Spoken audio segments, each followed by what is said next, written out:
There exists a particular cruelty in how the universe treats souls who refuse to settle for anything less than truth. You have felt it, haven't you?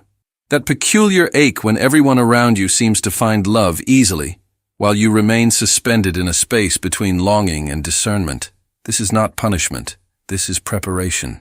What you are about to discover will illuminate why certain souls endure what feels like cosmic delay, why love seems to elude those who need it most profoundly, and how this apparent withholding serves a purpose far greater than comfort.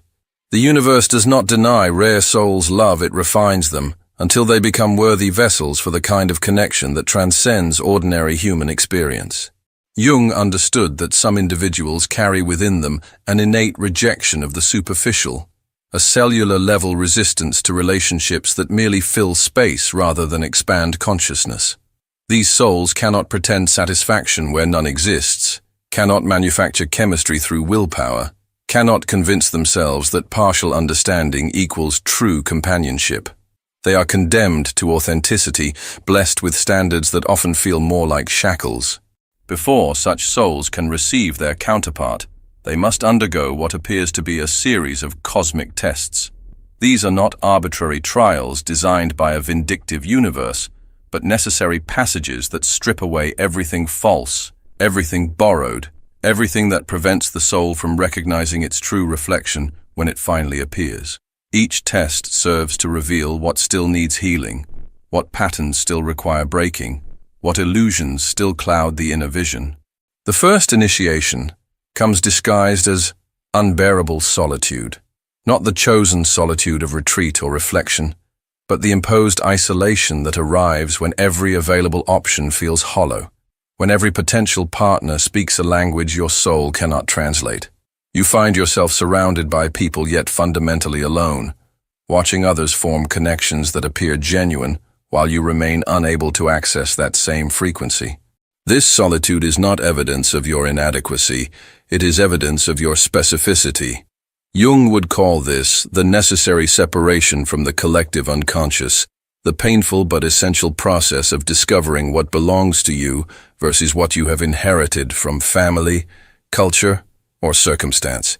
Rare souls must learn to distinguish between their authentic desires and their conditioned expectations, between genuine attraction and the magnetic pull of familiar dysfunction. The universe enforces this solitude until you stop trying to fit your expansive nature into relationships designed for smaller dreams. During this period, you may notice how others seem to navigate love with such apparent ease, how they meet, merge, and move forward without the existential weight that accompanies your every romantic consideration. You begin to wonder if something is fundamentally wrong with your wiring, if your inability to feel satisfied by available options represents a character flaw rather than a character strength. The universe remains silent during these moments of self-doubt, neither confirming nor denying your fears, simply holding space for you to discover the difference between being difficult and being discerning.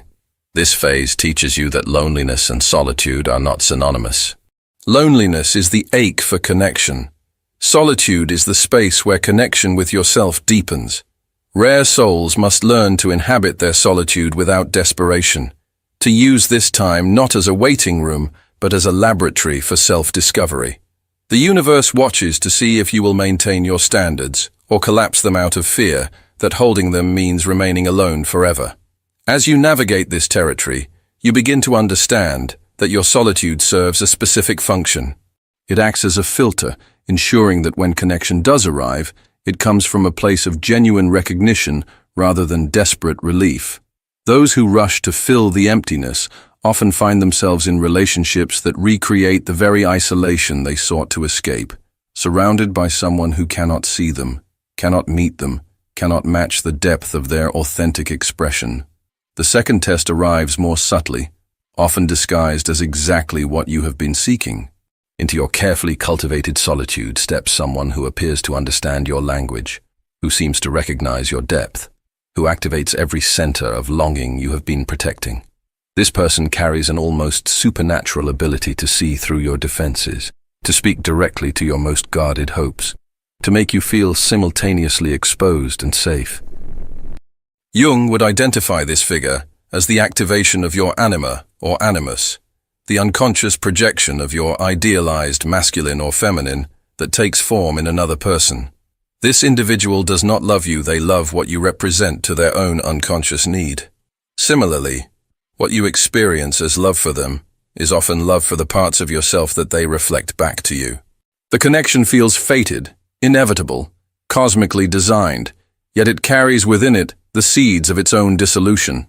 This test reveals whether you have learned to distinguish between authentic intimacy and psychological projection, between being seen and being idealized, between love and the temporary healing of old wounds through someone else's attention.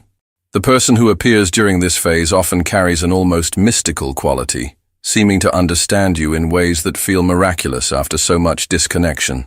They may share your interests, mirror your values, or possess qualities that complement your nature so perfectly that the relationship feels like destiny rather than choice.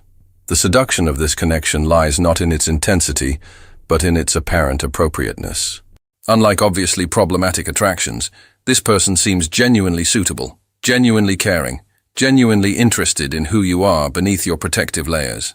The danger is not that they will harm you deliberately, but that they will love you incompletely, seeing only the aspects of your nature that serve their own psychological needs while remaining blind to the totality of who you are. The universe presents this test to see if you have developed the capacity to recognize love that comes with conditions, appreciation that depends on your ability to remain within certain parameters, acceptance that requires you to minimize inconvenient aspects of your truth. This person may love your sensitivity, but recoil from your intensity, appreciate your depth, but grow uncomfortable with your complexity, value your uniqueness, but expect you to modify it when it becomes inconvenient. If you accept this partial love, if you convince yourself that being understood in fragments is sufficient, if you adjust your expression to maintain the connection, the universe does not punish you. It simply allows you to experience the slow erosion of self that accompanies any relationship where your wholeness threatens the other person's comfort. You learn through direct experience why settling feels like a kind of spiritual suicide, why compromising essential aspects of your nature creates a relationship that feels more like elaborate loneliness than genuine partnership. The third initiation often proves the most challenging, because it requires you to recognize and dismantle the ways you sabotage your own happiness.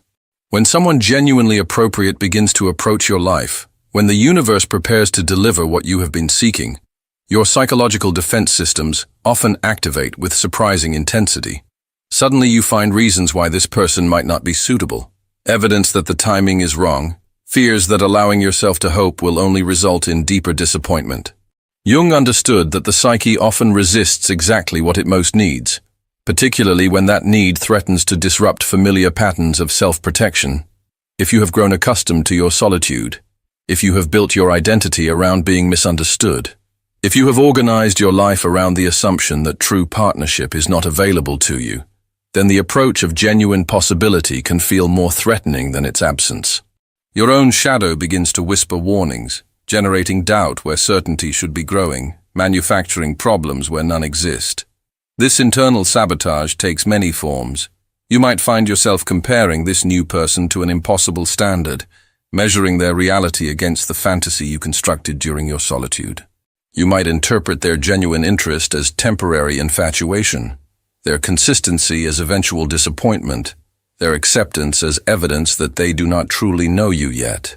You might begin to behave in ways designed to test their devotion, unconsciously pushing them away to see if they will fight to stay, creating conflict to determine if they can handle your complexity. The universe does not intervene during this phase of self-sabotage. It allows you to discover whether you have genuinely prepared for partnership, or simply grown comfortable with the nobility of your suffering.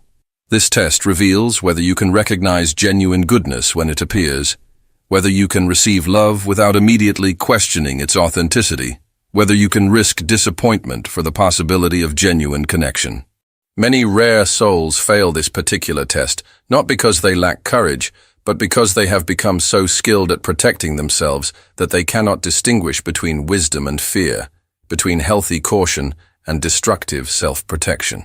They push away exactly what they have been seeking, often realizing their mistake only after the opportunity has passed, only after the person who was willing to see them has moved towards someone capable of being seen. The fourth test involves a complete recalibration of your vibrational frequency. The universe requires that you release not just obviously toxic patterns, but also seemingly positive attachments that no longer serve your evolution.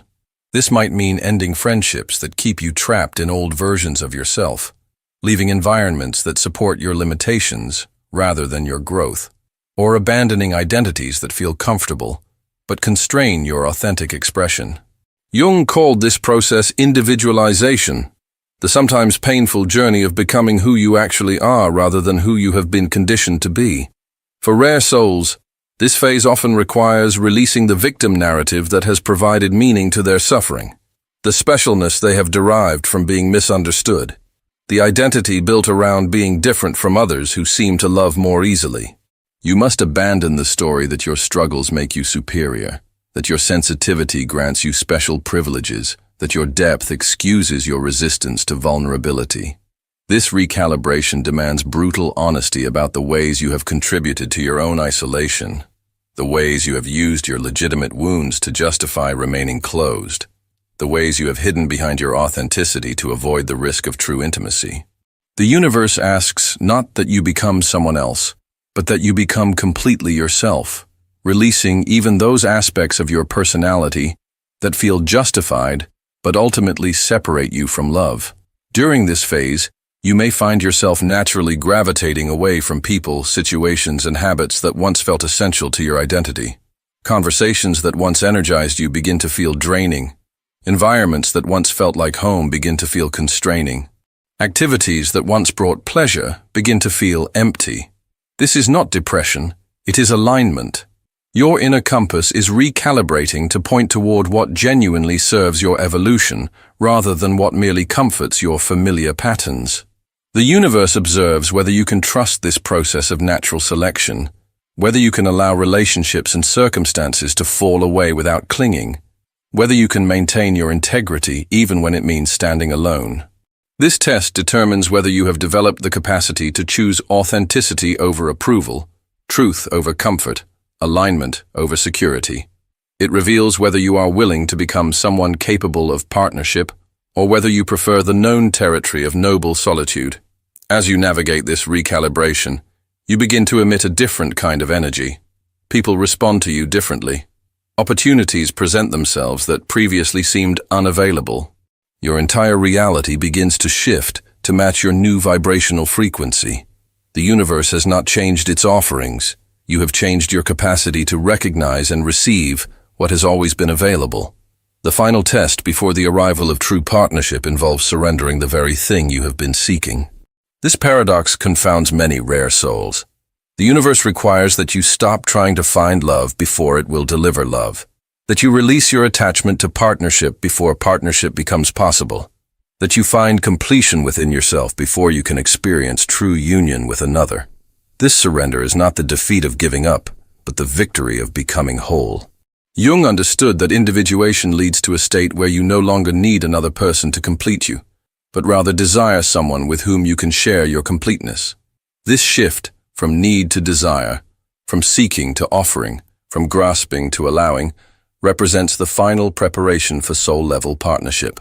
When you reach this state, you stop scanning every room for potential partners. Stop analyzing every interaction for romantic possibility. Stop measuring your worth by your relationship status. You begin living as though you are already complete, already loved, already exactly where you need to be. This is not denial or spiritual bypassing, but the natural result of having integrated all the lessons the previous tests were designed to teach. The universe watches for this final surrender, because it indicates your readiness to love without attachment, to connect without losing yourself, to give without depleting your resources. Only when you no longer need love can you truly receive it. Only when you stop seeking can you recognize what has been seeking you. Only when you become who you are can you attract someone who can love who you are. This state of being creates a magnetic field that draws toward you not just anyone seeking partnership, but specifically someone operating at a similar frequency of wholeness. Someone who has undergone their own series of tests and transformations. Someone capable of meeting you at the level of depth you require. The universe does not send you someone to heal your wounds, but someone to celebrate your healing. Not someone to complete your missing pieces, but someone to appreciate your wholeness. When such a person appears, the recognition is immediate and undeniable. There is no need to convince yourself of compatibility, no need to ignore red flags, no need to adjust your expectations. The connection feels natural rather than effortful, peaceful rather than chaotic, expanding rather than limiting. You recognize each other not as strangers becoming familiar, but as familiar souls meeting in physical form. This recognition comes not with the intensity of projection, but with the calm certainty of truth. There is no desperate grasping, no fear of loss, no need to possess or control. Both of you understand that what you have found together exists independent of circumstances, that your connection transcends the temporary arrangements of human relationship, that you can love each other completely while remaining completely yourselves. The arrival of true partnership for rare souls often lacks the dramatic intensity that characterizes projection-based connections. Instead of fireworks, there is recognition. Instead of obsession, there is peace. Instead of the need to prove compatibility, there is the simple knowledge that you speak the same language at the deepest level. You find yourself able to be completely yourself, without fear that your authenticity will frighten them away, without need to monitor their reactions or adjust your expression. Jung would describe this as the meeting of two individuated souls, two people who have completed enough of their own psychological work to engage in relationship without losing themselves, without requiring the other to fulfill unmet childhood needs, without projecting unconscious material onto each other. This kind of partnership supports the continued evolution of both individuals, rather than arresting their development in favor of security or comfort. The universe that once seemed to deny you love now reveals its wisdom. Every test was necessary preparation. Every delay was perfect timing. Every disappointment was protection from settling for less than your soul could recognize as home. You understand finally that you were not being punished, but refined, not being denied, but prepared, not being overlooked but carefully cultivated for exactly this moment of recognition. What rare souls discover in authentic partnership is that love does not diminish their uniqueness, but amplifies it, does not require them to become smaller, but invites them to expand, does not ask them to compromise their truth, but celebrates their courage in living it. They find someone who not only accepts their depth but matches it, not only tolerates their intensity but generates it, not only understands their complexity but appreciates its beauty. The relationship that emerges from this foundation operates according to different principles than connections based on need, habit, or social expectation. Both people remain whole individuals, choosing each moment to share their wholeness with each other. There is space for solitude within the partnership, room for individual growth alongside shared evolution, capacity for disagreement without threat to the fundamental bond. This partnership becomes a sanctuary where both souls can continue becoming more themselves rather than a prison where they must pretend to be someone more acceptable. The love that flows between them serves their highest evolution rather than their lowest fears, supports their authentic expression rather than their defensive strategies, nourishes their individual purposes rather than subsuming them into a merged identity that serves neither. If you recognize yourself in this journey, if you have endured the tests of solitude, projection, self-sabotage, recalibration, and surrender, then you understand why the universe required such preparation. You are being prepared not for ordinary love, but for extraordinary partnership, not for conventional relationship, but for conscious union, not for someone to complete you, but for someone to celebrate your completion. The path has been longer than you wished, more challenging than you expected, more transformative than you could have imagined. But every step has served to ensure that when love arrives, you will recognize it, receive it, and give it from a place of strength rather than need, wholeness rather than emptiness, choice rather than desperation. The universe has not forgotten you. It has been preparing you for exactly what your soul has been seeking. Take a moment now to reflect on your own journey, on the tests you have navigated, on the growth you have experienced, even when it felt like stagnation. Consider how each challenge has contributed to your capacity for authentic relationship, how each disappointment has refined your ability to recognize genuine connection, how each moment of solitude has deepened your relationship with yourself. Your willingness to endure this process, to trust the timing even when it made no sense, to maintain your standards even when it seemed easier to lower them, demonstrates the rare courage required for soul-level partnership. You have been preparing not just to find love, but to be worthy of the love that can truly see you, meet you, and match you at every level of your being. If this resonates with your experience, if you see your own journey reflected in these words, I invite you to share your thoughts in the comments below. What tests have you navigated? What have you learned about yourself in the process? How has this journey prepared you for the love you seek? Your insights might illuminate the path for another soul undergoing similar preparation. And if you found value in this exploration, please subscribe for more content about the deeper dimensions of love, relationship, and the extraordinary journey of becoming fully yourself.